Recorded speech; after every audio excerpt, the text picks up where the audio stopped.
Posh saloon cars. They are the staple transport of business executives as they offer impressive luxury, the latest technology, decent space and a relaxing drive.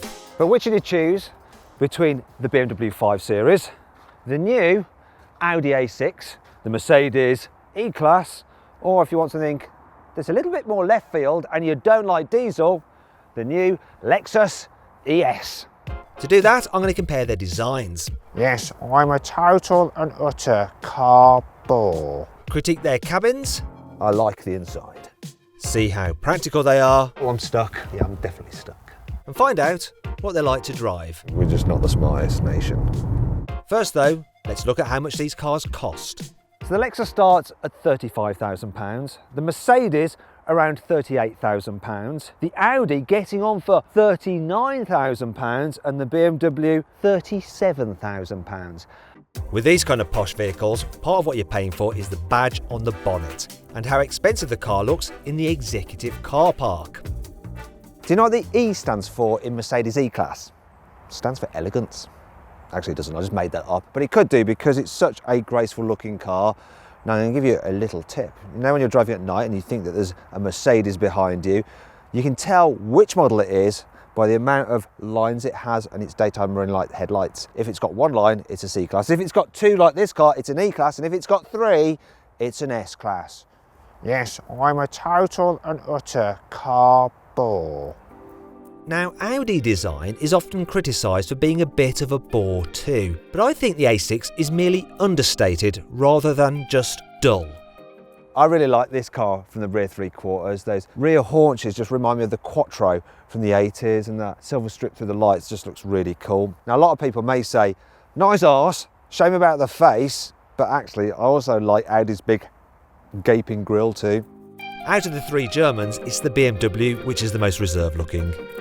The 5 Series is a smart enough looking car, but it doesn't exactly stand out. I mean, it's neat enough, and you absolutely positively have to go for M Sport because then you get some more aggressive bumpers front and back and some side skirts. In fact, buying a 5 Series that's not in M Sport is a bit like going to a black tie event in just a tuxedo and not wearing the black tie. However, if you're the kind of person who would wear a white tuxedo just to be different from the rest, then the ES could be the car for you. This is easily the most distinctive looking car of the bunch. It looks like it's wearing a samurai mask. As with the outside, the interior of this car is very distinctive. It won't be to everyone's taste because there is quite a lot going on here, but I like it. There's features such as the way these metal parts and accents are supposed to mimic those of a samurai sword. Yes, there's lots of samurai themes going on with this thing, and the quality is impeccable. So that dead straight line there, that stitching, that's done by a man's hand, not a machine. In fact, the quality of the materials generally throughout is really, really good. This feels luxurious. It definitely does. I like the inside. But when it comes to luxury, surely a Lexus can't beat a Mercedes. Well, the exterior of this car is rather restrained. The inside is rather showy. It's all a bit blingy and look at me. I do like the sweeping design and the open pore wood. And while the materials are generally quite nice, you feel that quality isn't quite so deep as in the other cars. It's more of just a veneer. Like, you tap things, they can feel a bit hollow and cheapy. Also, some of the bits of trim that you do actually touch like there and in the door handle is really budget, and it just lets the side down. The A6 on the other hand does a better job of combining both style and substance. Year after year, Audi always nails car interiors. There's something just Bauhaus about this interior. It's like minimalist, it's just industrial. I love the metallic about the place. You know, it's so uber cool. I mean, really, if you turn this car on, you should think that it would automatically just play techno music. And quality is generally good as well, so soft touch materials about the place feel solid. There's only one or two places where you'll find cheap, scratchy plastics. And even though this is a big block of plastic up here, it just looks expensive enough that it just doesn't matter. Finally, we come to the 5 Series, which doesn't quite have the interior cool of the other cars. But that's not necessarily a problem. I'm just going to come out and say it. This is the least interesting looking interior. However, I cannot fault the quality. In fact, I think it's the best overall. You will not find one bit of cheap plastic here. You can look anywhere you like. In the other cars, you would find something, but not here, not in the BMW. It is super sturdy, well built, and luxurious feeling. The BMW also leads the field with its infotainment system. As standard, you get a widescreen display and digital dials. It's all very easy to use via the touchscreen or click wheel. It's just a shame that while it has Apple CarPlay, there's no Android Auto. The next best system is the Audi's, which does have both Apple CarPlay and Android Auto. You do have to pay extra if you want the large main central screen and the posh digital dials, but then it looks glorious and has dead easy to use menus. Unfortunately, being a touchscreen only that's mounted relatively low down, it's quite hard to use while you're driving, especially as the climate controls are operated via the lower central touchscreen. This is less of an issue with the system in the Mercedes E-Class, as it has a physical touchpad to scroll through the menus, though it's still not the easiest system to use. Also, lower-level cars get a smaller central touchscreen with basic navigation. A digital driver's display also isn't standard, while the whole infotainment is Mercedes' old system, not the latest and greatest one you get in the entry-level A-Class. Really though, it's still miles ahead of the Lexus system, which quite frankly sucks. It may have a nice bright screen, but the convoluted menus and odd mouse input method make it as easy to use as eating a rump steak with chopsticks. Really, it would test the patience of a saint. On Valium. Speaking of which, is the Lexus any good for helping your passengers relax? Well, it all depends on their height. There's plenty of knee room here in the back. That is really good. What's not so good though is that cool looking sloping roofline means that if I sit back, my head hits the roof. Maybe it's because this car is Japanese and the Japanese are slightly shorter on average than the British. So the average height of a man in Japan, according to Google, is 171 centimetres, whereas in the UK it's 175 centimetres. But we're all kind of short compared to the Dutch. The average height of a Dutch guy is 185 centimetres. I wish I was Dutch. Rear headroom is not a problem in the E-Class, but then it too has its own minor problems. It's perfectly fine here in the back, but there are a few things to note if you're going to be nitpicking, which of course I am, it's my job. So, knee room isn't quite as generous as the other cars. The front seats are quite low, so it's difficult to get your feet underneath them to stretch out. Also, the seat bases don't give you quite so much under-thigh support. Is there anything else? Is there anything else? No. It's hard to fault the rear seats in the BMW, but that doesn't mean they're perfect. It's well comfy here in the back. Look, loads and loads of room, loads of headroom, loads of knee room. The only complaint really is the fact that if someone in front has a seat quite low, you can't really put your feet underneath it too far, look, so you can't stretch out as much as you like. You could then make use of this really deep seat base, which gives you lots of inner leg support. Thankfully, there are absolutely no rear seat compromises in the Audi. This is just super comfy here in the back with loads and loads of room. I'm very happy. Do you know what? If I was to order an Uber executive, I'd pick one that had an Audi A6, for sure. And if you want to split your Uber fare 3 ways, the A6 wins out again, as it's the best for carrying 3 adults in the back at once, followed by the BMW and then the Mercedes. Last of all is the Lexus, which feels quite cramped due to its narrower cabin and that swooping roofline. This car doesn't actually have an automated tailgate, but it's on a spring, so it opens itself anyway. You have to close it with a bit of a slam. Not a problem though. The boot, really good, really easy to use, nice square shape. Also, the opening is really nice and wide as well. And look at this if you want to get into the underfloor storage or to the tyre repair kit. This has a little hook, so you can just hang that over there. Another thing I like is this, look.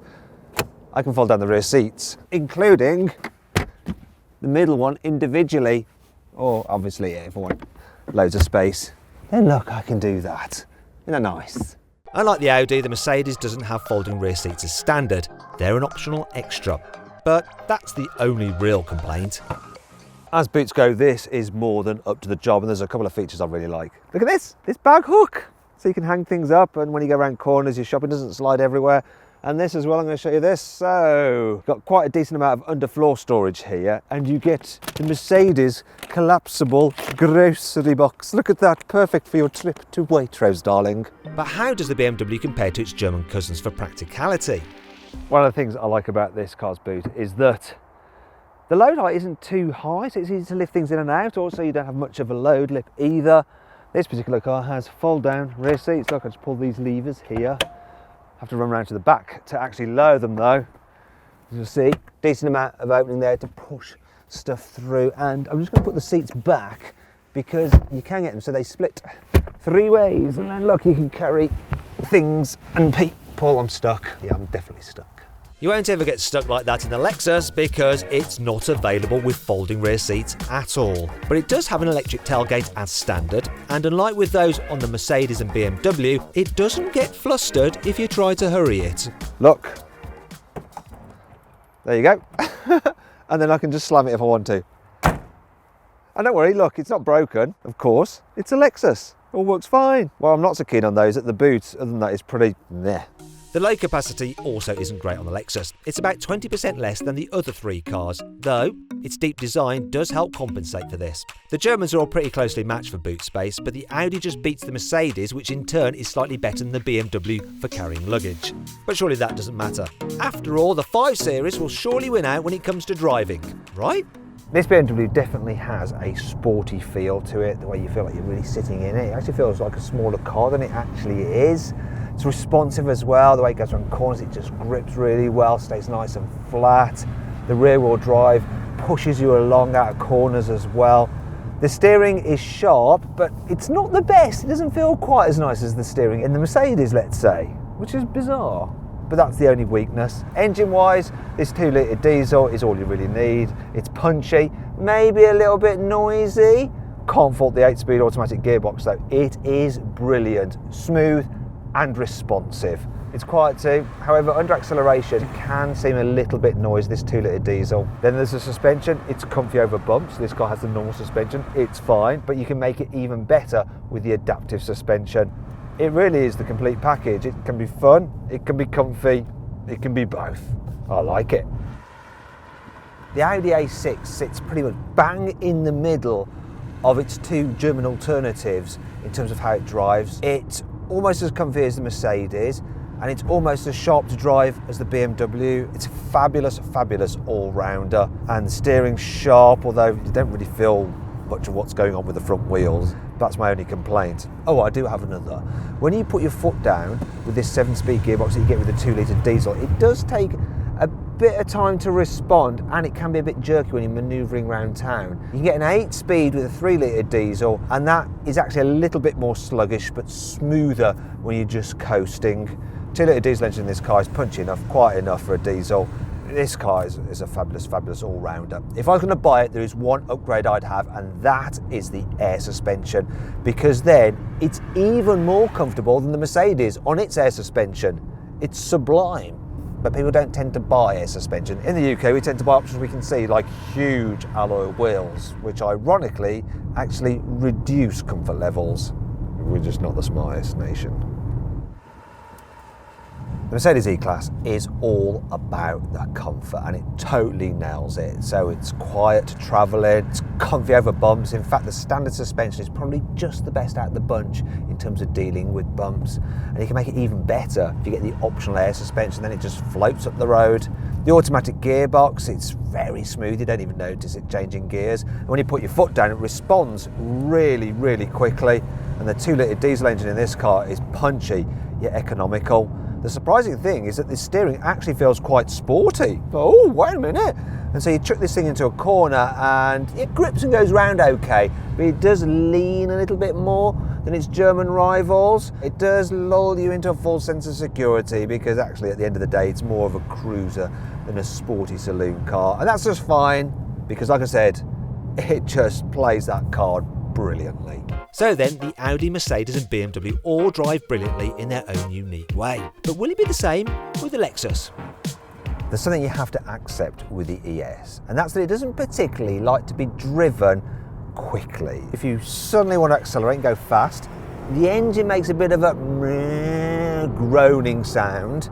And then if you chuck it into a corner, it doesn't like that much either. It's all a bit lumpen and cumbersome. So you just change your attitude, you just sit back, relax, enjoy these super comfortable seats and think, actually, do you know what? I'm more than fine with how this drives. It's just super chilled.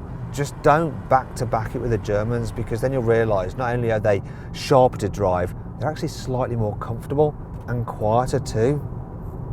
Oh dear. This car does counter with one thing though, and that's the economy. It's getting 45 miles per gallon, which is a little bit better than I've got out of all those German cars, yet this uses petrol rather than diesel, and a lot of people are trying to avoid diesel these days. So then, where does all that leave us? Well, the Lexus, it's a good car. I do like it. It's distinctive. And if you don't want a diesel, it can give you some good economy, this hybrid. But really, it's not quite as good as the Germans. But how do these measure up? Well, I think I'd probably go for the BMW or the Audi over the Mercedes, only just. So it's between these two. And I think I'm going to swing to the Audi, but only by the narrowest of margins. You know, this is a great all-round car. It looks sharp, feels posh inside, it's very spacious, it's good to drive, and it's got decent tech, and that's why it wins this test.